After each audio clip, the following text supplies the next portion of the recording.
ನಾಳೆ ಅಕ್ಟೋಬರ್ 10 ಶುಕ್ರವಾರ ಅತ್ಯಂತ ಶ್ರೇಷ್ಠ ಹಾಗೂ ಶಕ್ತಿಶಾಲಿ ಅಶ್ವಿನಿ ಮಾಸದ ಸಂಕಷ್ಟಹರ ಚತುರ್ಥಿಯನ್ನು ಆಚರಿಸಲಾಗುತ್ತದೆ. ಅಶ್ವಿನಿ ಮಾಸದಲ್ಲಿ ಬರುವ ಶುಕ್ರವಾರದ ದಿನ ಸಂಕಷ್ಟಹರ ಚತುರ್ಥಿ ಇರುವುದು ಬಹಳ ವಿಶೇಷ. ಈ ದಿನ ಗಣಪತಿಯನ್ನು ಪೂಜಿಸಿದವರಿಗೆ ಎಷ್ಟು ದೊಡ್ಡ ಕಷ್ಟ ಎದುರಾದರೂ ಅದು ತಕ್ಷಣವೇ ನಿವಾರಣೆಯಾಗಿ ಬಯಸಿದ ಕೋರಿಕೆಗಳೆಲ್ಲವೂ ಕೂಡಲೇ ನೆರವೇರುತ್ತದೆ. ನಾಳೆಯ ದಿನ ಯಾರು ಸಂಕಷ್ಟಹರ ಚತುರ್ಥಿಯನ್ನು ಆಚರಿಸುತ್ತಾರೋ ಅಂತವರಿಗೆ ಕೋಟಿ ಪಟ್ಟು ಪುಣ್ಯಫಲ ಲಭಿಸುವುದಲ್ಲದೆ ದುಪ್ಪಟ್ಟು ಫಲಗಳು ಪ್ರಾಪ್ತಿಯಾಗಿ ನಾವು ಮಾಡುವ ಪ್ರತಿಯೊಂದು ಕೆಲಸದಲ್ಲೂ ವಿಘ್ನಗಳು ದೂರವಾಗಿ ಯಶಸ್ಸು ಲಭಿಸುತ್ತದೆ.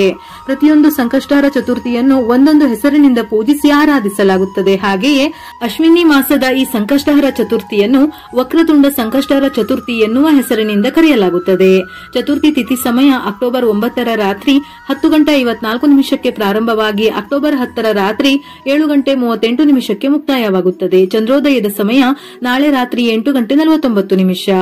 ವಿದ್ಯೆ ಮತ್ತು ಉದ್ಯೋಗದಲ್ಲಿ ವಿಳಂಬವಾಗುತ್ತಿರುವವರು ಅಥವಾ ಮಕ್ಕಳ ಭಾಗ್ಯಕ್ಕಾಗಿ ಕಾಯುತ್ತಿರುವವರು ಈ ಸಂಕಷ್ಟಹರ ಚತುರ್ಥಿ ವ್ರತವನ್ನು ಆಚರಿಸಿದರೆ ಶೀಘ್ರವಾಗಿ ಫಲಿತಾಂಶಗಳು ಸಿಗುತ್ತವೆ. ಈ ರೀತಿ ಯಾವುದೇ ಸಮಸ್ಯೆಗಳಿಂದ ಹೊರಬರಲು ಸುಲಭವಾಗಿ ಮಾಡಬಹುದಾದ ಪೂಜಾ ವಿಧಾನವೇ ಸಂಕಷ್ಟಹರ ಚತುರ್ಥಿ. ಮನೆಯ ಹೊಸ್ತಿಲುಗಳನ್ನು ವಿಶೇಷವಾಗಿ ಅಲಂಕರಿಸಿ ಮನೆಯ ಮುಖ್ಯ ದ್ವಾರಕ್ಕೆ ಅರಿಶಿನ ಹಚ್ಚಿ ಕುಂಕುಮದ ಬೊಟ್ಟುಗಳನ್ನು ಇಟ್ಟು ಅಕ್ಕಿ ಹಿಟ್ಟಿನಿಂದ ರಂಗೋಲಿ ಹಾಕಿ. ಈ ದಿನ ಗಣಪತಿಯನ್ನು ಪೂಜಿಸಿದರೆ ನಿಮ್ಮ ಕುಟುಂಬಕ್ಕೆ ರಾಜಯೋಗ ಪ್ರಾಪ್ತಿಯಾಗುತ್ತದೆ. ನಿಮ್ಮ ಜೀವನದ ಎಲ್ಲಾ ಕಷ್ಟಗಳು ನಿವಾರಣೆಯಾಗುತ್ತದೆ. ಗಣೇಶನಿಗೆ ಇಷ್ಟವಾದ ಗಿಡ ಮತ್ತು ಹೂವುಗಳಲ್ಲಿ ಎಕ್ಕದ ಹೂವು ಅಥವಾ ಎಕ್ಕದ ಗಿಡವು ಒಂದು. ಹಾಗಾಗಿ ಈ ದಿನ ಮನೆಯಲ್ಲಿ ಎಕ್ಕದ ಗಿಡವನ್ನು ನೆಟ್ಟರೆ ಬಹಳ ಒಳ್ಳೆಯದು. ಇದರ ಜೊತೆಯಲ್ಲಿ ಈ ದಿನ ಎಕ್ಕದ ಗಿಡಕ್ಕೆ ಅರಿಶಿನ ಮಿಶ್ರಿತ ನೀರನ್ನು ಹಾಕಬೇಕು. ಇದರಿಂದ ಮದುವೆಗಾಗಿ ಕಾಯುತ್ತಿರುವವರು ಅಥವಾ ಬೇಗ ಮದುವೆಯಾಗಲು ಬಯಸುವವರಿಗೆ ಶೀಘ್ರವಾಗಿ ಕಂಕಣ ಭಾಗ್ಯ ಕೂಡಿ ಬರುತ್ತದೆ. ಈ ದಿನ ತಪ್ಪದೆ ಗಣಪತಿಗೆ ಗರಿಕೆಯನ್ನು ಅರ್ಪಿಸಲೇಬೇಕು. ಜಾತಕದಲ್ಲಿ ಏನೇ ದೋಷಗಳಿದ್ದರೂ ಅಥವಾ ಮಂಗಳ ದೋಷದಿಂದ ತೊಂದರೆಗೊಳಗಾದವರು ಈ ದಿನ ಶಮೀಮರಕ್ಕೆ ಪ್ರದಕ್ಷಿಣೆ ಹಾಕಿದರೆ ಸಾಕು, ನಿಮ್ಮ ಜಾತಕದಲ್ಲಿರುವ ಎಲ್ಲಾ ದೋಷಗಳು ನಿವಾರಣೆಯಾಗುತ್ತದೆ. ದುಡ್ಡಿನ ಸಮಸ್ಯೆಗಳು ನಿವಾರಣೆಯಾಗಿ ಆರ್ಥಿಕ ಸ್ಥಿತಿ ಸುಧಾರಿಸಬೇಕಾದರೆ 21 ಏಲಕ್ಕಿಗಳನ್ನು ದಾರದಲ್ಲಿ ಪೊಣಿಸಿ ಏಲಕ್ಕಿ ಹಾರವನ್ನು ತಯಾರಿಸಿ ಗಣಪತಿಗೆ ಅರ್ಪಿಸಿ. ಹೀಗೆ ಮಾಡುವುದರಿಂದ ನಿಮ್ಮ ಪತಿಯ ಆದಾಯ ಹೆಚ್ಚಾಗುತ್ತದೆ. ಪೂಜೆ ಮುಗಿದ ನಂತರ ಈ ಏಲಕ್ಕಿ ಹಾರವನ್ನು ನಿಮ್ಮ ಬೀರುವಿನಲ್ಲಿಡಿ. ಈ ವ್ರತವನ್ನು ಮಾಡುವವರು ಸಂಕಷ್ಟಹರ ಚತುರ್ಥಿಯ ವ್ರತದ ಕಥೆಯನ್ನು ತಪ್ಪದೇ ಓದಬೇಕು ಅಥವಾ ಕೇಳಬೇಕು. ಈ ಕಥೆಗೆ ಅಪಾರ ಶಕ್ತಿ ಇದೆ. ವ್ರತದ ಕಥೆಯನ್ನು ಓದಿದ ನಂತರ ಕೊನೆಯಲ್ಲಿ ಗಣಪತಿಗೆ ಆರತಿಯನ್ನು ಬೆಳಗಿ ನಮಸ್ಕರಿಸಿ 5 ಪ್ರದಕ್ಷಿಣೆಗಳನ್ನು ಹಾಕಿ ಈ ರೀತಿ ಗಣಪತಿಯನ್ನು ಪೂಜಿಸಿ. ಈ ದಿನ ಎಕ್ಕದ ಹೂವಿನ ಹಾರವನ್ನು ತಯಾರಿಸಿ ಗಣಪತಿಗೆ ಅರ್ಪಿಸಿದರೆ ಬಹಳ ಶ್ರೇಷ್ಠ. ಇದರ ಜೊತೆಯಲ್ಲಿ ನಾಳೆ ವಿಶೇಷವಾಗಿ ಬೆಲ್ಲದ ದೀಪಾರಾಧನೆ ಮಾಡಿದರೂ ಬಹಳ ಶ್ರೇಷ್ಠ. ಒಂದು ತಟ್ಟೆಗೆ ಅಕ್ಕಿಯನ್ನು ಹಾಕಿ ಅಕ್ಕಿಯ ಮೇಲೆ 2 ಕಡೆ 2 ಎಕ್ಕದ ಎಲೆಗಳನ್ನು ಇಟ್ಟು ಎಕ್ಕದ ಎಲೆಯ ಮೇಲೆ ಅರಿಶಿನದಿಂದ ಸ್ವಸ್ತಿಕ್ ಚಿಹ್ನೆಯನ್ನು ಬರೆದು ಎಕ್ಕದ ಎಲೆಗಳ ಮೇಲೆ 2 ಬೆಲ್ಲದ ಅಚ್ಚನ್ನು ಇಟ್ಟು ಅದಕ್ಕೂ ಅರಿಶಿನ ಕುಂಕುಮವನ್ನು ಹಚ್ಚಿ ತುಪ್ಪವನ್ನು ಹಾಕಿ 2 ಹೂಬತ್ತಿಯನ್ನು 1 ಬತ್ತಿಯನ್ನಾಗಿ ತಯಾರಿಸಿ ದೀಪವನ್ನು ಹಚ್ಚಬೇಕು. ನಂತರ ಅಕ್ಕಿ ಮತ್ತು ಬೆಲ್ಲದಿಂದ ಬೆಲ್ಲದನ್ನ ತಯಾರಿಸಿ ನೈವೇದ್ಯವಾಗಿ ಸೇವಿಸಬೇಕು. ಈ ದೀಪಾರಾಧನೆಯಿಂದ ಇಷ್ಟಾರ್ಥ ಸಿದ್ಧಿಯಾಗುತ್ತದೆ. ಗಣೇಶನ ಸಂಪೂರ್ಣ ಅನುಗ್ರಹ ಲಭಿಸುತ್ತದೆ. ನೆನಪಿರಲಿ, ಈ ದೀಪಕ್ಕೆ ತುಪ್ಪವನ್ನೇ ಉಪಯೋಗಿಸಬೇಕು. ಯಾಕೆಂದರೆ ಬೆಲ್ಲದಿಂದ ನೈವೇದ್ಯವನ್ನು ತಯಾರಿಸಿ ಮನೆಯಲ್ಲಿರುವ ಪ್ರತಿಯೊಬ್ಬರೂ ಸೇವಿಸಬೇಕು. ಒಂದು ವೇಳೆ ಎಕ್ಕದ ಎಲೆ ಸಿಗದೇ ಇದ್ದವರು ವೀಳ್ಯದೆಲೆಯ ಮೇಲೂ ದೀಪಾರಾಧನೆ ಮಾಡಬಹುದು. ಗಣೇಶನಿಗೆ ತುಪ್ಪ ಬೆಲ್ಲವನ್ನು ನೈವೇದ್ಯ ಮಾಡಿ ನಂತರ ಅದನ್ನು ಹಸುವಿಗೆ ಗೋಗ್ರಾಸದ ರೀತಿಯಲ್ಲಿ ತಿನ್ನಿಸಬೇಕು. ಇದರಿಂದ ಮನೆಯಲ್ಲಿ ಆರ್ಥಿಕ ಸಮೃದ್ಧಿ ನೆಲೆಸುತ್ತದೆ. ನೆನೆಸಿದ 21 ಕಡಲೆಕಾಳಿನ ಹಾರವನ್ನು ತಯಾರಿಸಿ ಗಣೇಶನಿಗೆ ಅರ್ಪಿಸಿದರೂ ನಿಮ್ಮ ಇಷ್ಟಾರ್ಥ ನೆರವೇರುವುದಲ್ಲದೆ ಉತ್ತಮ ಫಲಗಳನ್ನು ಪಡೆಯಬಹುದು.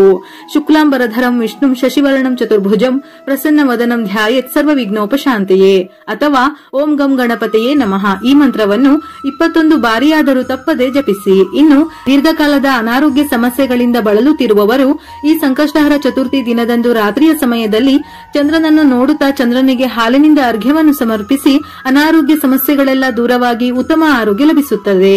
ವೀಳ್ಯದೆಲೆಯಲ್ಲಿ ಹಣವನ್ನು ಆಕರ್ಷಿಸುವ ಶಕ್ತಿ ಇದೆ. ಹಾಗಾಗಿ ನಾಳೆಯ ದಿನ ಗಣೇಶನಿಗೆ ವೀಳ್ಯದೆಲೆಯನ್ನು ಅರ್ಪಿಸುವುದರಿಂದ ಸಂಪತ್ತು ವೃದ್ಧಿಯಾಗುತ್ತದೆ.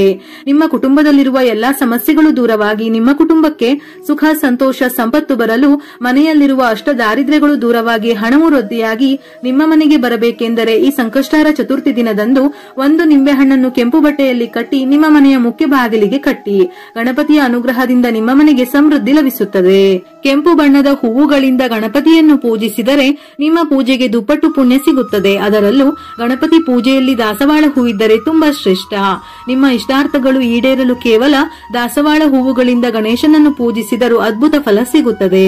ಪ್ರತಿ ಕುಟುಂಬದಲ್ಲೂ ಕಷ್ಟ ನಷ್ಟಗಳು ಇರುತ್ತವೆ. ಹಾಗಾಗಿ ನಿಮ್ಮ ಮನಸ್ಸಿನ ಆಸೆಗಳು ಈಡೇರಲು ಮತ್ತು ನಿಮ್ಮ ಎಲ್ಲಾ ಕಷ್ಟಗಳು ತಕ್ಷಣವೇ ದೂರವಾಗಲೆಂದು ಮನಸ್ಫೂರ್ತಿಯಾಗಿ ಗಣಪತಿಗೆ ನಮಸ್ಕರಿಸಿ ಮನೆಯಲ್ಲಿ 2 ದೀಪಗಳನ್ನು ಬೆಳಗಿಸಬೇಕು. ಹಿತ್ತಾಳೆ ಅಥವಾ ಮಣ್ಣಿನ ದೀಪಕ್ಕೆ ಹಸುವಿನ ತುಪ್ಪವನ್ನು ಸೇರಿಸಿ 5 ಬತ್ತಿಗಳಿಂದ ದೀಪಾರಾಧನೆ ಮಾಡಿ ನಂತರ ಗಣಪತಿಗೆ ಮುಡುಪನ್ನು ಕಟ್ಟಬೇಕು. ಗಣಪತಿ ಪೂಜೆಯಲ್ಲಿ ಮುಡುಪು ಕಟ್ಟಿದರೆ ನಿಮ್ಮ ಎಲ್ಲಾ ಕಷ್ಟಗಳು ತಕ್ಷಣವೇ ದೂರವಾಗಿ ಕೋರಿದ ಆಸೆಗಳು ಖಂಡಿತ ಈಡೇರುತ್ತದೆ. ನಾಳೆಯ ದಿನ ದೇವರ ಮನೆಯಲ್ಲಿ ಗಣಪತಿಯ ಮುಂದೆ ಒಂದು ಕೆಂಪು ವಸ್ತ್ರವನ್ನು ಹಾಸಿ ನಿಮ್ಮ ಮನಸ್ಸಿನ ಆಸೆಗಳನ್ನು ಸ್ಮರಿಸುತ್ತಾ ಆ ವಸ್ತ್ರದ ಮೇಲೆ 3 ಹಿಡಿ ಅಕ್ಕಿ ಹಾಗೆಯೇ 2 ವೀಳ್ಯದೆಲೆ, 2 ಒಣಖರ್ಜೂರ, 2 ಅಡಿಕೆ, 11 ರೂಪಾಯಿಗಳನ್ನು ದಕ್ಷಿಣೆಯಾಗಿ ಇಟ್ಟು ಗಣಪತಿಯನ್ನು ನೆನೆಯುತ್ತಾ ಇವುಗಳನ್ನು ಗಂಟು ಕಟ್ಟಬೇಕು.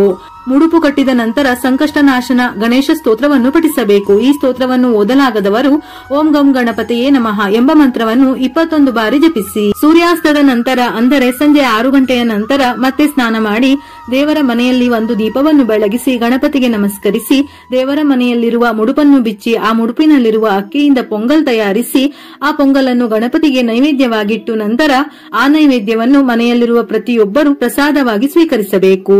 ಈ ರೀತಿಯಾಗಿ ಸಂಕಷ್ಟಹರ ಚತುರ್ಥಿ ದಿನದಂದು ಗಣಪತಿಯನ್ನು ಪೂಜಿಸಿದರೆ ನಿಮ್ಮ ಎಲ್ಲಾ ಕಷ್ಟಗಳು ತಕ್ಷಣವೇ ದೂರವಾಗಿ ಕೋರಿದ ಆಸೆಗಳು ತಕ್ಷಣವೇ ಈಡೇರುತ್ತವೆ. ಈ ಮುಡಿಪನ್ನು ಕಟ್ಟಲು ಸಾಧ್ಯವಾಗದಿದ್ದರೆ ಗಣಪತಿಯ ದೇವಸ್ಥಾನಕ್ಕೆ ಹೋಗಿ ದೀಪ ಬೆಳಗಿ ನಮಸ್ಕಾರ ಮಾಡಿ 3 ಪ್ರದಕ್ಷಿಣೆಗಳನ್ನು ಹಾಕಿ ವಿನಾಯಕನಿಗೆ ಗರಿಕೆಯನ್ನು ಸಮರ್ಪಿಸಿದರೆ ಅನೇಕ ಶುಭ ಫಲಿತಾಂಶಗಳು ದೊರೆಯುತ್ತವೆ.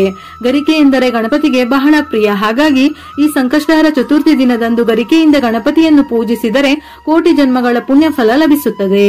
ದೀಪಾರಾಧನೆ ಹಾಗೂ ಮುಡಿಪು ಕಟ್ಟಿ ಪೂಜೆ ಮಾಡದವರು ನಾಳೆ ಬೆಳಿಗ್ಗೆ ಎಳ್ಳಿನ ಎಣ್ಣೆ ಅಥವಾ ಸಾಸಿವೆ ಎಣ್ಣೆಯಿಂದ ದೀಪವನ್ನು ಬೆಳಗಿ ಸಂಜೆ ತುಪ್ಪದ ದೀಪವನ್ನು ಬೆಳಗಿದರೆ ತುಂಬಾ ಒಳ್ಳೆಯದು. ಪೂಜೆಯ ಸಮಯದಲ್ಲಿ ಗಣೇಶನಿಗೆ ಸಂಬಂಧಪಟ್ಟ ಗಣೇಶ ಅಷ್ಟೋತ್ತರ, ಗಣಪತಿ ಉಪನಿಷತ್, ವೇದ ಮಂತ್ರಗಳನ್ನು ಪಠಿಸಬಹುದು. ಸಂಕಷ್ಟಹರ ಸ್ತೋತ್ರ, ವಕ್ರತುಂಡ ಮಹಾಕಾಯ ಅಥವಾ ಯಾವುದಾದರೂ ಗಣೇಶನಿಗೆ ಸಂಬಂಧಪಟ್ಟಂತಹ ಮಂತ್ರ ಶ್ಲೋಕಗಳನ್ನು ಸಂಕಷ್ಟ ಚತುರ್ಥಿಯ ವೇಳೆ ಪಠಿಸಬಹುದು. ಮನೆಯಲ್ಲಿ ಗಣಪತಿಯ ವಿಗ್ರಹವಿದ್ದರೆ ನಾಳೆಯ ದಿನ ಹಾಲಿನಿಂದ ಅಭಿಷೇಕ ಮಾಡಿ ಗಣಪತಿಗೆ ದೂರ್ವೆಯನ್ನು ಅರ್ಪಿಸಿ ತುಪ್ಪದ ದೀಪವನ್ನು ಬೆಳಗಿದರೆ ಸಾಲದ ಸಮಸ್ಯೆಗಳು ಕ್ರಮೇಣವಾಗಿ ನಿವಾರಣೆಯಾಗುತ್ತದೆ. ಸಂಕಷ್ಟಹರ ಚತುರ್ಥಿಯನ್ನು ಆಚರಿಸುವುದರಿಂದ ಪುತ್ರ ಸಂತಾನ ಪ್ರಾಪ್ತಿ, ಕುಜದೋಷ ನಿವಾರಣೆ, ಆರ್ಥಿಕ ಸಮಸ್ಯೆಗಳು, ಅನಾರೋಗ್ಯ ಸಮಸ್ಯೆಗಳು, ಉದ್ಯೋಗ ವ್ಯವಹಾರ ಸಮಸ್ಯೆಗಳು ಹೀಗೆ ಎಷ್ಟೇ ಸಮಸ್ಯೆಗಳಿದ್ದರೂ ನಿವಾರಣೆಯಾಗುತ್ತದೆ. ಒಂದು ವೇಳೆ ವ್ರತವನ್ನು ಮಾಡದೇ ಇದ್ದರೂ ಸಹ ವಕ್ರತುಂಡ ಸಂಕಷ್ಟಹರ ಚತುರ್ಥಿಯ ದಿನ ಈ ಮೇಲಿನ ಪರಿಹಾರಗಳನ್ನು ಮಾಡಿದರೂ ದುಪಟ್ಟು ಫಲ ಸಿಗುವುದಲ್ಲದೆ ಗಣೇಶನ ಸಂಪೂರ್ಣ ಅನುಗ್ರಹ ಪ್ರಾಪ್ತಿಯಾಗುತ್ತದೆ. ವಿಡಿಯೋ ಇಷ್ಟ ಆಗಿದ್ದಲ್ಲಿ ಮರೆಯದೆ ಲೈಕ್ ಕೊಟ್ಟು ನಿಮ್ಮವರಿಗೆ ಶೇರ್ ಮಾಡಿ. ಇದೇ ರೀತಿಯ ಮನಮುಟ್ಟುವ ಉಪಯುಕ್ತ ಮಾಹಿತಿಗಳಿಗಾಗಿ ಮತ್ತೆ ಭೇಟಿಯಾಗೋಣ.